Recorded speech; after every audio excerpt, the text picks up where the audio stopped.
Hello, everybody, and welcome to the conclusion, the seventh part of our seven-part series on the Hermetic Principles of the Kybalion. Today's topic is the principle of gender, and then we will wrap things up and sort of tie the loose ends together. I'm your host, Dr. John Michael Salvato, and you're watching Inner Alchemy, the Science of Spiritual Living. So let's get started. The principle of gender is in everything. Everything has masculine and feminine principles. Gender manifests in all planes. And when we understand this principle, we're able to better understand the process of conscious creation. So in its essence, the great seventh Hermetic principle embodies the truth that there's gender manifest in all of the cosmos.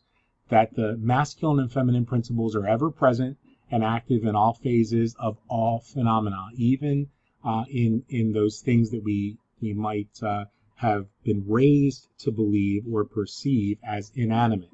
Now, this is not a new idea. If you think about it, most of us have grown up in a world that's familiar with the Chinese philosophy of yin and yang, the Hindu representation of Shiva and Shakti, and the scientific field would be focused more in terms of Jung's description of the animus and anima, which we'll talk about in a little bit. In essence, the principle of gender works in the direction of generation, regeneration, and creation. And it understands that everything and every person contains the two elements or the two principles, the great masculine and the great feminine, or the divine masculine, divine feminine, and that this balance of the masculine and feminine is best understood in a spectrum rather than in polarity. So before we continue, I want to take a moment to talk about the explicit clarification that this text gives us. Remember that the Kybalion was written in the 20th century, at the turn of the 20th century, actually, and it immediately points out that this principle has no reference to, quote, the many base, pernicious, and degrading lustful theories, teachings, and practices which the author recognizes as, quote, prostitution of the principle. You see, he goes on to write, such base revivals of the ancient and infamous forms of phallicism tend to ruin the mind, body, and soul, and the Hermetic philosophy has ever sounded a warning note against these degrading teachings, which tend toward lust, licentiousness, and perversion of nature's principles. In the past, there have been those who've attempted to manipulate this passage as being evidence of the author and by extension Hermes' belief that you needed a male and a female in order to create the magic, and to sort of expand their heteronormative values. This principle is not at all about a defective heteronormative ideology.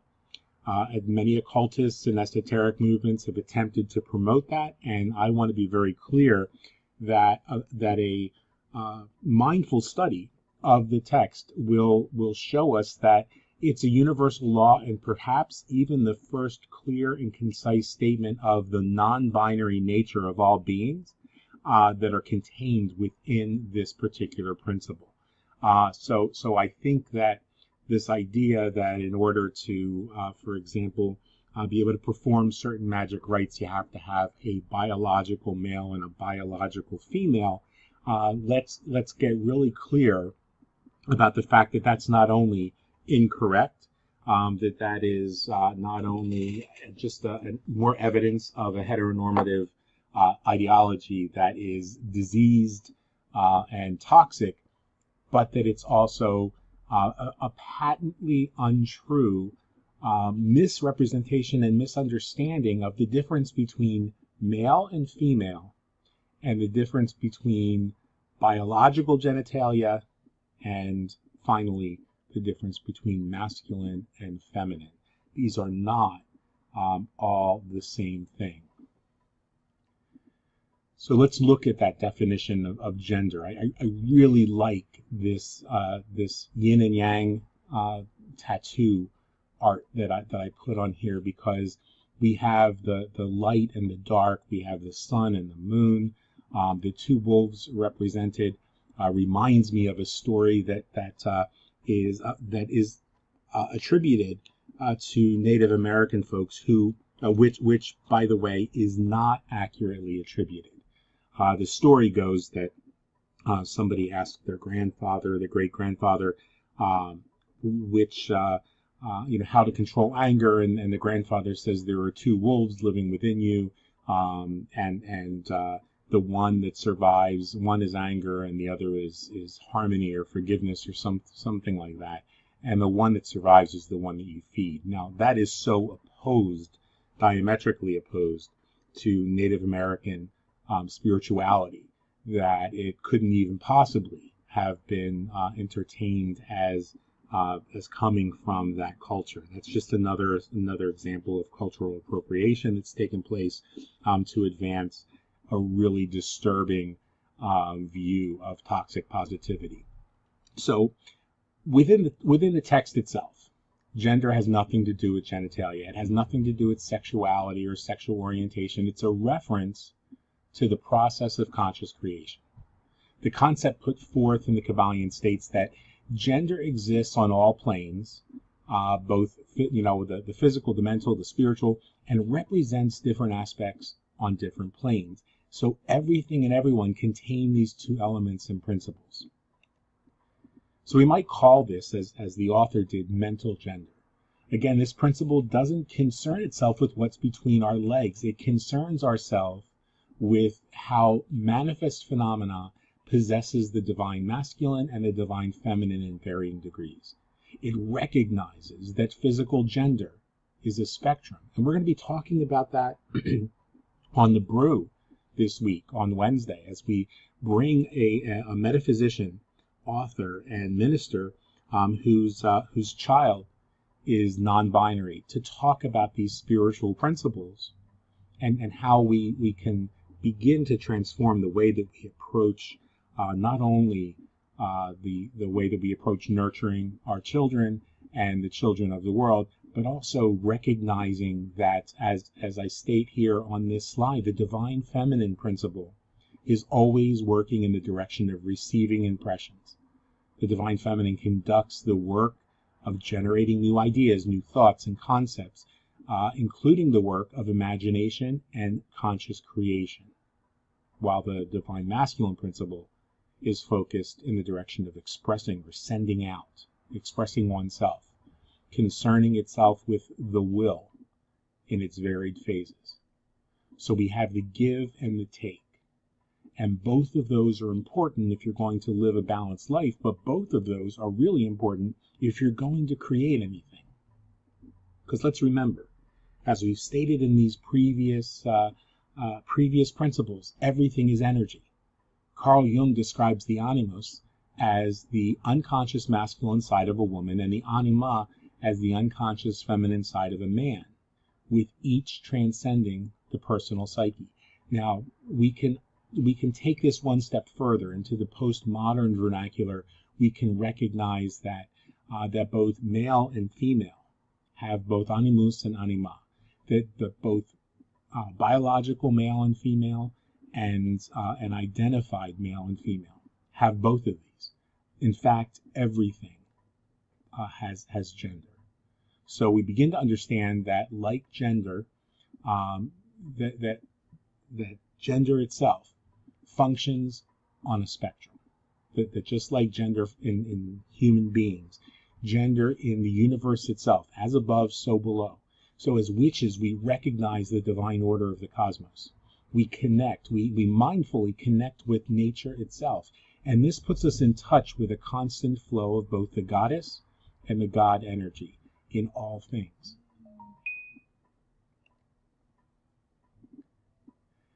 So mental transmutation is the ultimate pursuit. It's the reason these 7 principles have been presented in the way that they were presented, and I hope that we've been able to sort of illuminate those a little bit. The Kybalion explains why grasping these 7 Hermetic principles is of importance to the Hermeticist, the alchemist, the practitioner of esoteric arts and sciences.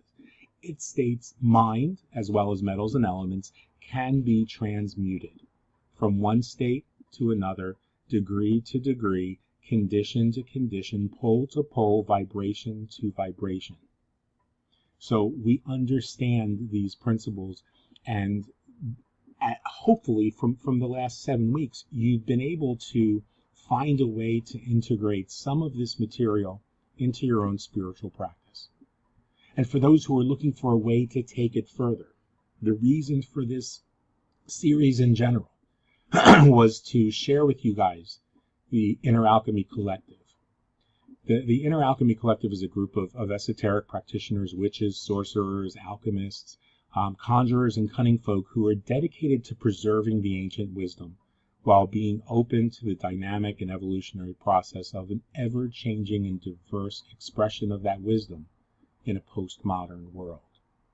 We mindfully choose to operate within the tenets of the Charter of Compassion, and we commit ourselves to honoring and protecting the traditions, beliefs, and practices of all paths of conscious creation.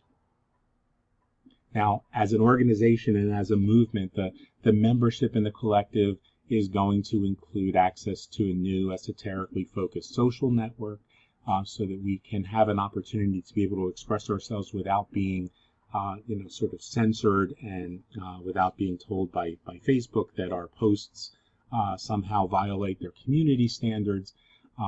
It'll include discounts on classes, workshops, and retreats. It'll also include a listing in the Global Practitioners Network directory. It's an opportunity for us to begin to truly network with one another, not just connect on social media in the terms of developing friendships, which is very important and something that I'm personally grateful for. Not just an opportunity for us to sort of connect as colleagues in a social media group or forum, but actually to work together to help build one another up. And the organization itself is congregational in governance. That means that we govern by consensus. It's not an organization. We recognize that many practitioners come from backgrounds and belong to organizations, covens, sects, churches that are hierarchical in nature. Some of which follow the high priest and high priestess model, others who are solo practitioners which embody both. We don't intend to replace or supplant any of those traditions, and our members remain part of their active spiritual practice, their active communities, obviously. We are a movement that brings those sects, those covens, those groups together, and as such, we didn't want a hierarchy. You've already got hierarchies in your own spiritual practice, or not. We are governed by consensus, which means that every member has an equal voice, and for us, it was the only way to move forward.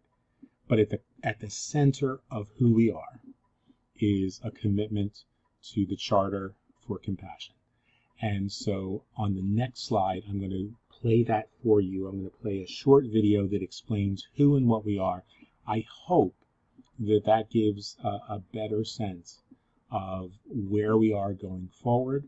You can get in touch with us through social media or through by emailing us or visiting us on the web at www.inneralchemy.online. And let us know that you're interested in the collective. There's also more information on the website about that. So I'd like to conclude this with my thanks to each and every one of you for being here. I'd like to thank you for your participation in the discussions about this. And again, I apologize that we've not been able to continue posting the blog articles on Facebook, but their new artificial intelligence scanning of articles has been flagging our posts as being in violation of their community standards and as spam. So until we're able to find out how to resolve that with Facebook, since neither spam nor a violation of their community principles actually exists, then we're just going to be able to put these videos out. So let's get to that video, and when the video concludes, know that I wish you guys well. I encourage you to stay in the moment, to be grateful for everything you've got, and always remember the best is yet to come.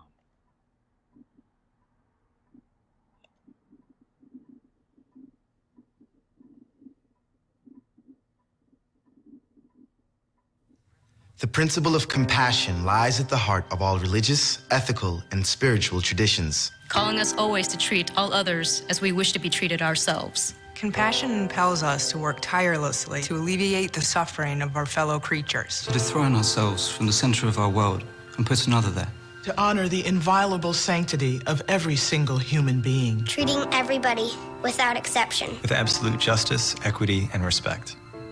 It is also necessary in both public and private life. To refrain consistently and empathically from inflicting pain. To act or speak violently out of spite, chauvinism, or self-interest. To impoverish, exploit, or deny basic rights to anybody. And to incite hatred by denigrating others, even our enemies. Is a denial of our common humanity. We acknowledge that we have failed to live compassionately. And that some have even increased the sum of human misery in the name of religion. We therefore call upon all men and women to restore compassion to the center of morality and religion. To return to the ancient principle that any interpretation of Scripture that breeds violence, hatred, or disdain is illegitimate. To ensure that youth are given accurate and respectful information about other traditions, religions, and cultures. To encourage a positive appreciation of cultural and religious diversity. To cultivate an informed empathy with the suffering of all human beings, even those regarded as enemies. We urgently need to make compassion a clear, luminous, and dynamic force in our polarized world. Rooted in a principled determination to transcend selfishness. Compassion can break down political, dogmatic, ideological, and religious boundaries. Born of our deep interdependence, compassion is essential for human relationships and to a fulfilled humanity. It is the path to enlightenment and indispensable in the creation of a just economy and a peaceful global community.